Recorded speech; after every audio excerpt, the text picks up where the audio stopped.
Okay, and finally out on Lake Hylia after it's been healed fully, and yeah, Lake Hylia is definitely one of the more memorable parts of this game because it's freaking gorgeous. Just look at this place. Just look at the water.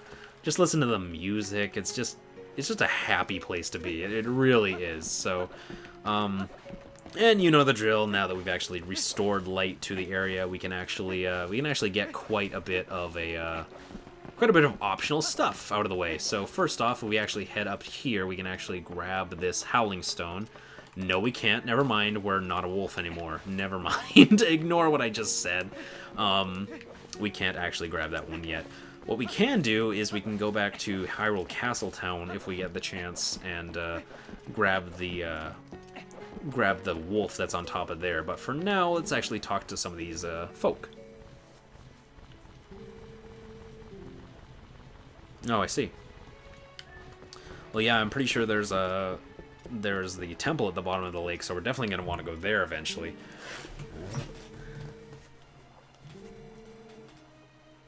Oh, that's a morbid thing to think about. I was just talking about that to myself, actually, because I talk to myself all the time.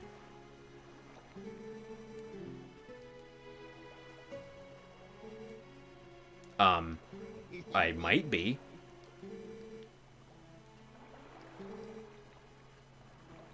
Oh, 10 rupees? Sure.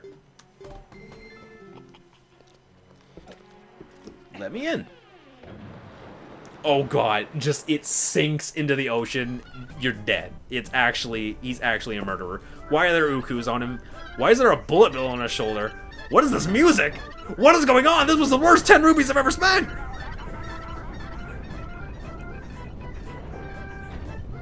This was a bad idea.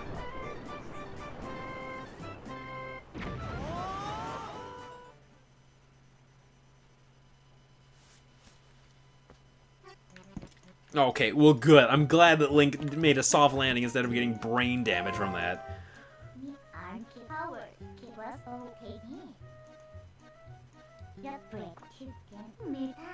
Wait a minute. Minna just said, whoa, that reminds me of something. What, getting launched out of a cannon reminds you about the Zora Queen? What is wrong with you?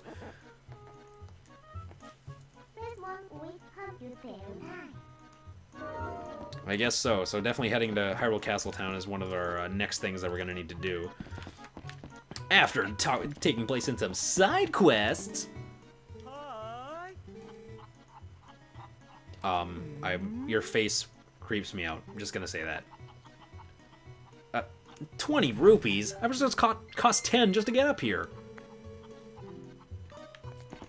Yeah, okay, sure, we'll give it a shot. Anyway, this is one of the mini games that you can actually do, and surprise, surprise, there's actually a good reward if you actually get it right. So let's, oh god, this is not what I intended to do. Oh god. Okay, well, I wanted to grab those rupees, but that didn't work out. Okay, that's where we need to go. Okay, Link, you son of a bitch. There we go. Okay. We can land it. We can land it. Son of a bitch! I was so close. God damn it. Okay, let's try this one more time, and this time I'm, like, not even gonna pretend to care about those rupee symbols, because you can grab them, but let's be honest, the main prize you're gonna want to get is on top of this mountain of treasure, basically, and yeah, this top platform right here is spinning, which is a dick move. It's actually completely optional to get, like, technically we only need to hit the second platform, but still, the first platform, the spinning one, still has something good on it, so please work out for me, please. Yes! There we go. Second try is not too bad. And we get an orange rupee for our trouble for landing on the really hard platform. But now it's a dick move, because now we're going to need to land on this platform over here, so can I, like, hang off the ledge? There we go. Okay. And is our shadow going to be there? It's not, but okay, good. We still made it. Okay, perfect. Second try is not bad. I remember when I first, on my first playthrough of the HD version, I, like, dropped from really high because I overshot it and I landed on the spinning platform. I was like, holy crap! It was so cool. I was hoping to replicate it again, but still, second try is good enough, because this is one of those minigames that could take you a lot of tries if you're not careful. And we got a crappy Kuko stamp as well. It's obviously the piece of heart that we just picked up earlier that is the main thing you want. The 100 rupees is also a nice prize, but it's definitely the piece of heart. One cool thing, though, is that, like, you get every single prize, because you can open every single chest on the thing, as long as you land on the top. Like, whatever place you land on, you can collect all of the spoils below you. And you can try that minigame as many times as you want. I think the chests are gone, though. Like, the rupee chests. Otherwise, that'd be the easiest way to make rupees, probably. Regardless, we're actually going to talk to this guy yet again, and... yeah, we love the ride! And we're actually going to go right up back to the top, but not to play the minigame again, just because it's the easiest way to get out of Lake Hylia right now. And we can probably skip this, because we've already seen it. There we go. Again, I love how casual Link is about landing on that top platform. Like he launching out of a cannon. Wind Waker Link was launched out of a cannon. It was the most terrifying experience of his life. So I don't know.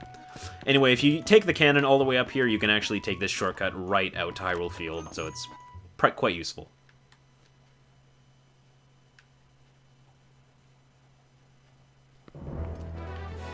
Okay, here we back. It feels weird entering Hyrule Field through a door like that. It feels kind of weird, but here we are again on Hyrule Field. As you can see on the map, we're just right next to Lake Hylia, obviously. In fact, if you look down there, you can actually see it down there, which is pretty cool. But let's actually see if there's horse grass. There it is, right there. And we'll grab Epona and we'll ride right back into Castle Town, because there is quite a bit of side questing that we can do right now, but it's like... It makes more sense to do it after the next little bit of story, just for less backtracking, and it just makes some of the stuff easier that we can do. So I'll do a bit of side questing after the next story beat, before heading to our next temple. And you might be wondering what the next story beat is, and that is actually heading back to Castletown to pay Hylia a visit, because, you know, we're not a wolf anymore. As for this shortcut, let's actually grab these rupees first of all. That backflipping off of Epona trick is really useful, by the way. I just want to see where this shortcut leads. I think it leads to, I think this is just a canyon pass just to get to, oh, I see what area this is. Okay. Well, there's nothing we can do right here for now, so let's actually just head back, because I know for a fact that we can't do anything in this area yet. We will be back here eventually, though. Trust me.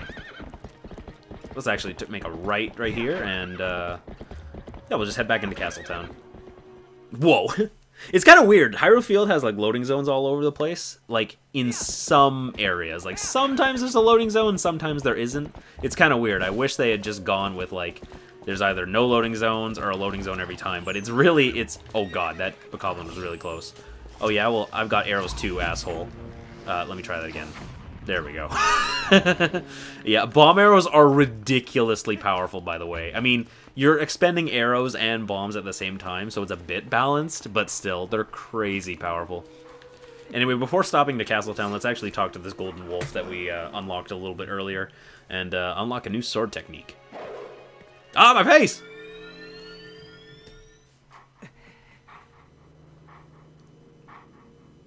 Hey, long time no see. Mm-hmm. Hell yes. Oh yeah, the super useful shield attack that I don't think I've used once. Super useful. I'm sure that it's actually useful. I don't know. In all Zelda games, I've never found using the shield attack to be that... Like, I don't know. I've just never really liked it. The back slice. Okay, now here's a technique that is actually useful.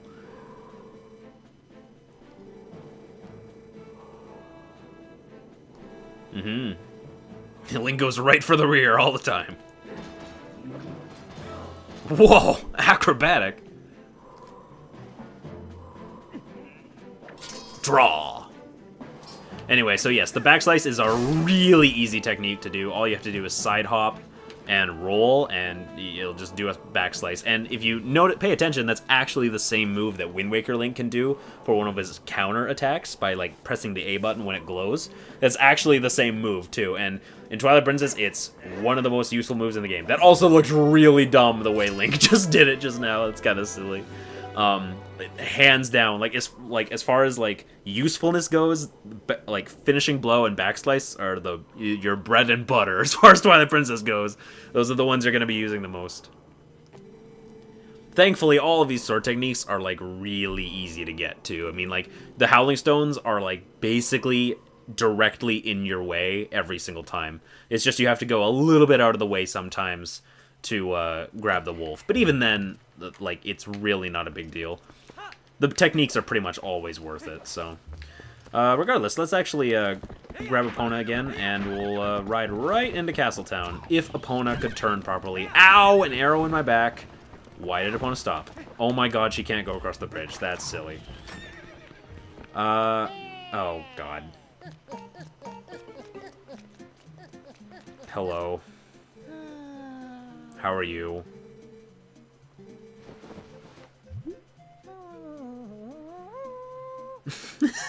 He actually did a different noise this time. I'm not gonna salute you back, buddy. I'm sorry.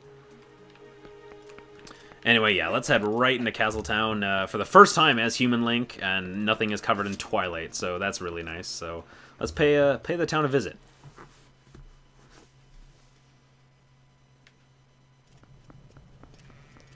Okay, in Castletown. So first, right off the bat, we're going to want to talk to this guy because he is a beggar, and Link is the nicest guy in the world. So we're just going to pour thousands upon thousands of rupees into this man's face, just over and over and over again. At least as much as we can right now, which isn't a lot, unfortunately. Oh, shit. I didn't mean to do 30 rupees. That sucks. Okay, I'll just do 50 again. And 50 again. No, there isn't a faster way to do this, unfortunately. Another 50, sure.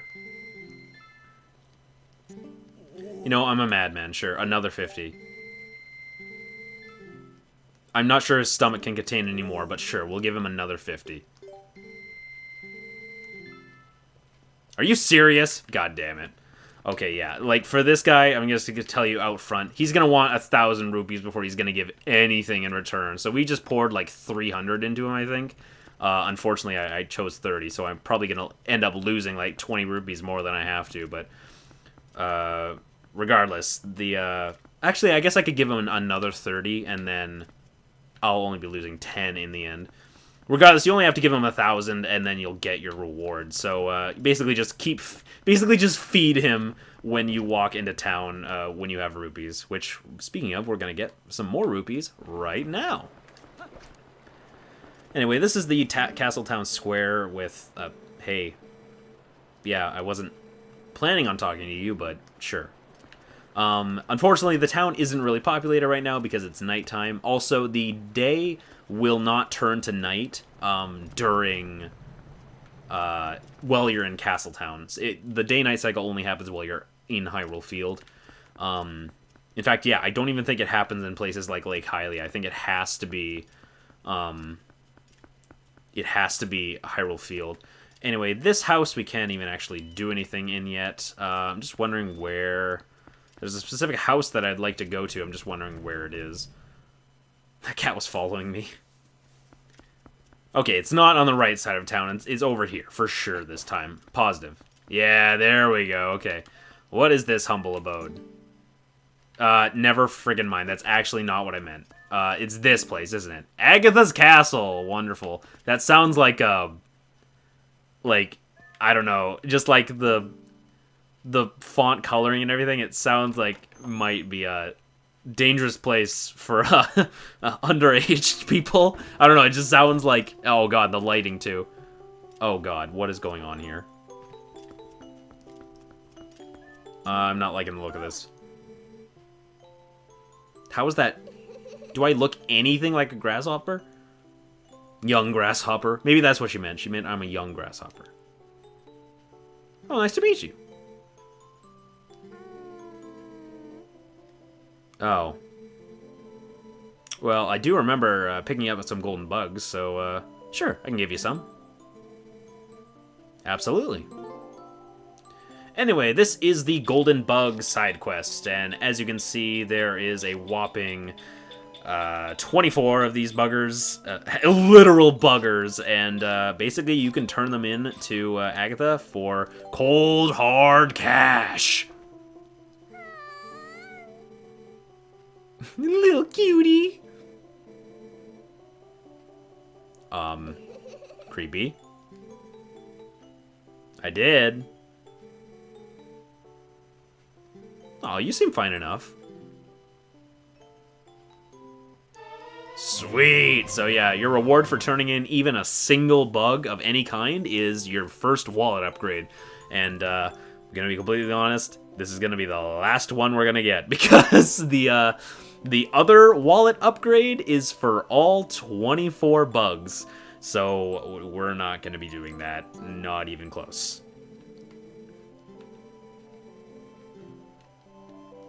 And sure, we'll turn in some more bugs. Oh, hey, she didn't give us actually rupees for that. She only gives you the wallet. Anyway, you can actually collect bugs infinitely to return more rupees. Like, you can keep farming bugs for rupees, basically. From what I remember. Or maybe you can't. Okay, never mind. Ignore what I just said. But you can actually just turn in pairs of bugs, and there's actually an interesting mechanic for turning in a pair of a bug. So for every bug you give, there's also a pair. She'll give you 50 rupees for the bug. But if you find the other gender of that bug, so we turned in the male phasmid, but if we turn in a female phasmid as well, and you complete that pair, she'll actually give you, as you're about to see, 100 rupees. So basically for every pair of bugs, you get 150 rupees. So as you can imagine, there's 24 pairs, or there's 12 pairs. There's 12 pairs, so that adds up quite a bit to a shitload of rupees. This princess is loaded. So yeah, like, you're gonna be coming back here a lot just to drop off bugs and get rupees, because this is a get-rich-quick scheme, basically. Just catching bugs. We should be on the lookout.